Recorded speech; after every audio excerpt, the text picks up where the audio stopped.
4-2-9 अनहद वाजे सहज सुहेला, शब्द आनंद करे सदकेला। सहज का भाव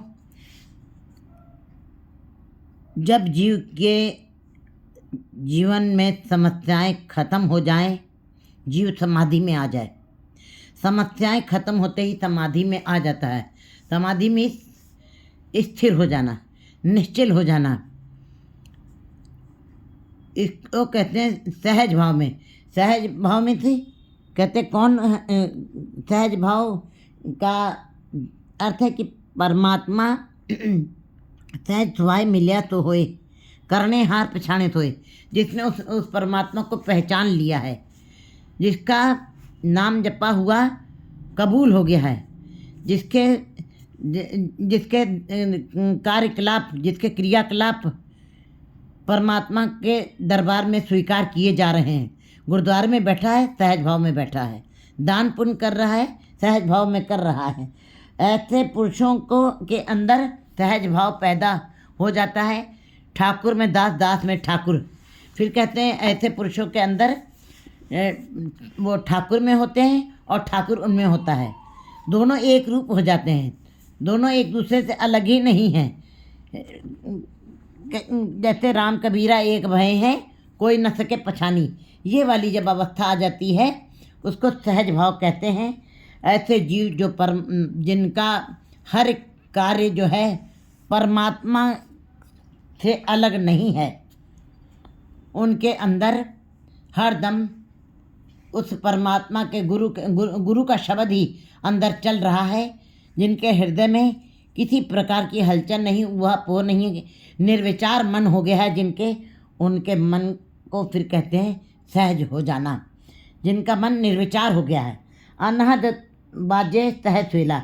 फिर ऐसे जीवों के अंदर अनहद नाद, बिना बजाए बजने वाला बाजा, बाज, धुनी, ईश्वर के नाम की ये लहरें सदा उनके अंदर अपने आप ही उठती हैं। सहज माने स्वभावता ही अपने आप ही उनके अंदर उठती रहती हैं।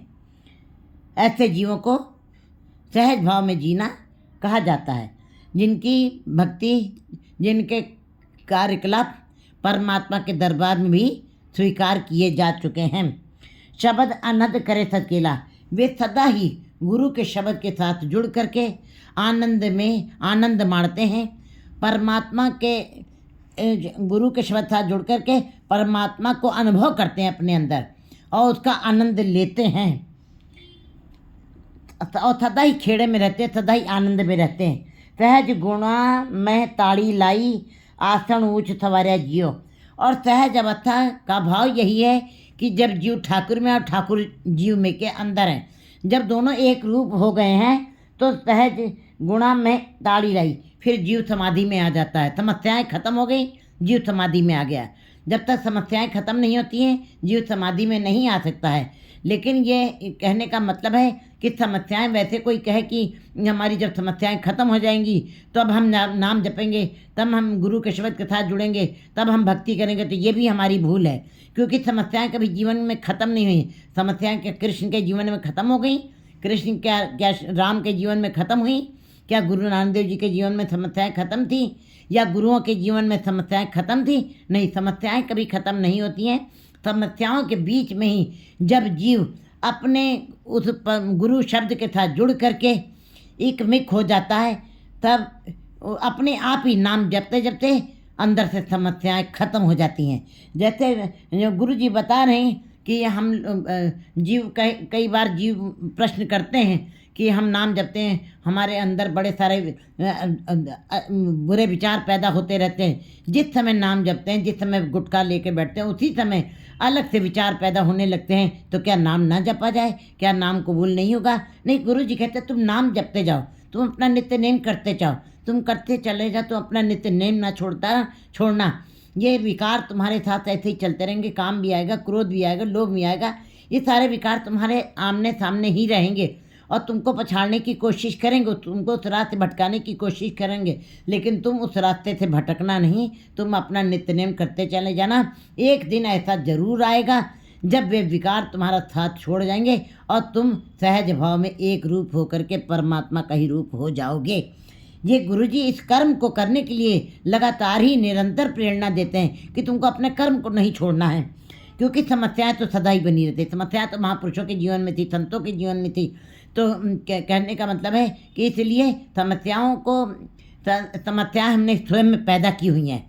हमने अपने आप जीवन में अपनी समस्याएं बढ़ाई हुई हैं, और जो नाम जपते हैं उनकी समस्याएं अपने आप कम हो जाती हैं। उनको महसूस हो जाता है कि हमको अपनी आशाएं, तृष्णाएं, कामनाएं कम करती हैं, समस्याएं अपने आप कम हो जाएंगी और समस्या खत्म हुई, आप समाधि में आ जाओगे, आप सहज भाव में अपने आप आ जाओगे। फिर क्या होगा? आसन उच्च सवारा जियो।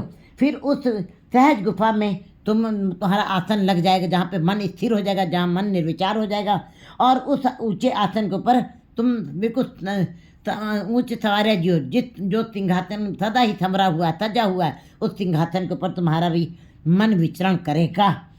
मिली फिर कह रहे अपने ग्रह में आया जो लोड़ीदा सोई पाया। गुरु जी कह रहे कि मैंने बहुत जीवन में इधर उधर भटकता ही रहा हूँ। फिरत फिरत बहुत तिजु हार्यो मानुष दे लई, बहुत जन्म हो गए फिरते हुए। कहते हैं फिर अपने ग्रह में आए। आज मैं बड़े समय के पश्चात भटकते हुए, थकते हुए, अकते हुए आज मैं अपने घर में प्रवेश कर पाया हूँ। तभी गुरुजी ने कहा, भाई निराती बहुत दिन लागे, देश देशांतर में सगले चागे। गुरुजी भी यही बता रहे हैं कि बड़े समय हो गया है, मैं उदास निराश हो गया हूँ, एकदम दुखी हो गया हूँ।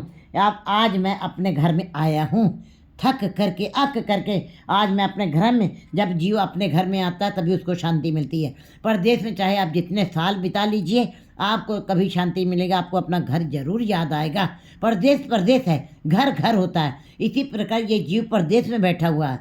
जो हम सोचते हैं ये हमारा घर है, नहीं, अमर जान संचिएगा। हमने इस धरती धर्मशाला को ही अपना घर मान लिया है, जबकि नहीं, ये तो पड़ाव हैं। घर तो परमात्मा का दरबार, परमात्मा की दरगाह तक जीव को पहुंचना है। जीव का मुद्दा, जीव का उद्देश्य परमात्मा में विलीन होना है। ज्योत में ज्योत समा जाए, तब आपका घर में निवास होगा। जो लोड़ीदा सोई पाया। फिर जो मैंने इच्छा की है, जो मैंने अपने मन में कामना की, जो वो मुझको प्राप्त हुआ है। जो जैसे मैंने भोजन की कामना की, वैसा मुझको भोजन प्राप्त हुआ। त्रिपत अघाय रहा है संतो, गुरु अनुभव पुरख दिखा रहा जियो। अब मैं त्रिपत हो गया हूँ, गुरु के साथ जुड़ करके, गुरु के शब्द के साथ मैंने उसको दृढ़ किया, उसको कमाया है, उसकी घालना घाली है, और संतों के साथ बैठ करके मैंने उस परमात्मा पुरुष को अनुभव कर लिया है। अनुभव माने अपने अंदर एक तरह से उसका असर देखा है। अनुभव करना है, कहने का मतलब जैसे कि हम हेमकुंड साहिब जाते हैं, बद्रीनाथ, केदारनाथ जाते हैं, तो ठंडी ठंडी हमारे ऋषिकेश और गोविंद घाट के पास से हमें पहाड़ भी दिखाई देने लगते हैं। ठंडी ठंडी कुछ मलयागिरी पहाड़ों की सुगंधित हवा भी हमको आने लगती है, जबकि अभी हम उस मंजिल तक पहुँचे नहीं हैं। इसी प्रकार जो जीव उस रास्ते पे चल देते हैं, गुरु के शब्द को साथ जुड़ जाते हैं, उनको परमात्मा के नाम की झलकियाँ दिखाई देने लगा, आध्यात्मिक झलकियाँ दिखाई देती हैं। अगर जो उस मंजिल को भी नहीं छू पाए हैं, फिर भी वो झलकियाँ भी जीव को बड़ा ही आनंद दे जाती हैं, और किसी जगह आ करके जीव उस रास्ते से पीछे मुड़ना नहीं चाहता है, आगे ही बढ़ना चाहता है। मैं कहते हैं मैंने ये अनुभव अपने गुरु संत के साथ बैठ करके, शब्द को पिक्का करके, मैंने उस परमात्मा पुरुष को भी अपने हृदय के अंदर अनुभव किया है। आपे राजन आपे लुगा, वो आप ही राजा है और आप ही प्रजा है। उसके सारे रूप स्वयं हैं। वो स्वयं ही मछली है, स्वयं ही जाला है, स्वयं ही मड़कड़ा है, स्वयं ही पानी है, स्वयं ही मछली है। इसी प्रकार वो राजा भी स्वयं है, प्रजा भी स्वयं है। प्रजा के अंदर भी स्वयं भोग कर रहा है, और राजे वाले सुखों का भी भोग वो स्वयं ही कर रहा है अपने आप में। आप निर्वाणी आप पे पोगा, वो आप ही निर्वाण रूप है, और आप ही भोगी के रूप में भी सब जीवों के अंदर, घट घट के अंदर वही भोग कर रहा है। वही आनंद माना, चोर के अंदर भी, ठग के अंदर भी, महापुरुष के अंदर, संत के अंदर भी, और दुनियावी मनुष्य के अंदर भी, संसारी जीव के अंदर भी, सब घट के अंदर वो स्वयं ही सब घटों को वो स्वयं ही भोग रहा है, आनंद ले रहा है। आपे तखत बह सच न्यायी, सब चूकी कूक पुकार्या जियो। और वो स्वयं ही सच, परमात्मा सच है, और अपने सच्चे तखत के ऊपर बैठ करके वो सच्चा ही न्याय करता है। वो किसी के साथ दो निगाहों से किसी को नहीं देखता, वो सबको एक बराबर न्याय देता है। जैसा कर करे तो कर पाए, जैसा कोई कार्य कर रहा है उसको वैसा ही वो फल देता है। परमात्मा तखत बहे सच न्यायी, सब चूकी कूक पुकारे जियो। वो स्वयं सच्चे तखत के ऊपर बैठ करके सच्चा न्याय कर रहा है और मेरे अंदर की सारी कूक पुकार ख़त्म हो गई है। जो आशाएं, तृष्णाएं, कामनाएं और परिवार की बातें और स्त्री पुरुष कलत्र की बातें, पुत्र कलत्र ग्रस्त का फाता हो न पाइए राम के दादा, ऐसी मन की दशा बन चुकी थी। मैं इसी के अंदर पड़ा हुआ था, संसार के अंदर, बाजार के अंदर, उसी के जकड़ पकड़ के अंदर मैं अपने को बंदी महसूस कर रहा था। लेकिन परमात्मा ने सारी मेरी जो ये कूक पुकार ख़त्म कर दी, वासनाएं ख़त्म कर दी, कामनाएं ख़त्म कर दी, संसारिकता के भाव ख़त्म कर दिए। अब मेरे अंदर किसी प्रकार की हलचल नहीं रह गई, शोर नहीं रह गया विकारों का।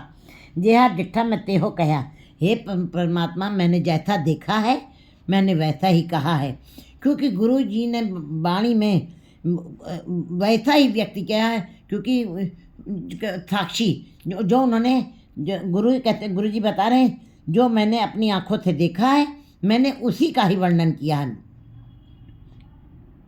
सतगुरु की साखी साखी, जो बोले तो पेखे आँखी, वो वही बोल रहे हैं, वही बता रहे हैं। जे हाँ डिट्ठा मैं तेहो कहा, जैसा मैंने देखा है मैंने वैसा ही बोला है, मैंने वैसी ही बताई है बात। तिस रस आया जिन भेद लिया। बस सारे संसार के जीव नाम तो सब जप रहे हैं, मंदिर मस्जिद गुरुद्वारे तो सभी जा रहे हैं, चर्च तो सभी जा रहे हैं, भीड़ लगी हुई है। लेकिन भीड़ भेड़ों की होती है, शेरों की नहीं होती है। भीड़ मायावी जीवों की लगी हुई है, कामनाओं आशाओं वाले जीवों की लगी हुई है। वह अपनी कामनाओं आशाओं के कारण ही मंदिर मस्जिद गुरुद्वारे जा रहे हैं। कोई विरला जीव है जो परमात्मा को पाने की कामना के कारण जा रहा है। ऐसे जीव बड़े विरले हैं। तिस रस जया डिट्ठा में तिस रस आया जिन भेद लिया। उन जीवों को ही रस आया है जिन्होंने तुम्हारे भेद को जाना है, जिन्होंने तुम्हारे शब्द के साथ जुड़ करके तुम्हारे अंदर की बात गुरबाणी पढ़ करके, गुरबाणी का में ध्यान लगा के इस बात को जान लिया है कि संसार में नाम के अलावा कुछ नहीं, नाम का रस ही सबसे ज़्यादा महारसों का रस है। और वही सहज अवस्था जीव को दे सकता है। उसी के अंदर आके जीव का मन स्थिर हो सकता है, हलचल खत्म हो सकती है। विकारों का जो ये आंधी तूफान की लहरें जो उठ रही हैं, जो कभी ख़त्म नहीं होती हैं, वो सब अपने आप कूक पुकार सब खत्म हो सकती है। ये मैं जीव जिनको रस आया है तुम्हारे नाम का, उनको ही इस बात की जानकारी हो गई है, होती है। ज्योति ज्योत में लीन सुख पाया, जन नानक एक पसारे जियो। और ऐसे जीव ज्योत में ज्योत समा जाते हैं, क्योंकि परमात्मा स्वयं कहता है मेरे भक्त मेरे जैसे ही हों, वही मेरे भक्त कहलाएंगे। हर जन कैसा चाहिए, जैसा हरि होए। हरि के भक्त भी उसको अपने रूप वाले ही चाहिए, अपने जैसे ही चाहिए। और ज्योति ऐसे फिर जीव ज्योत में ज्योत समा जाते हैं। जन नानक एक पसारा जियो। गुरु जी कहते हैं कि उसका ही पसारा है, उसका ही प्रसार है, उसका ही फैलाव है और कोई दूसरा नहीं है। 4-3-10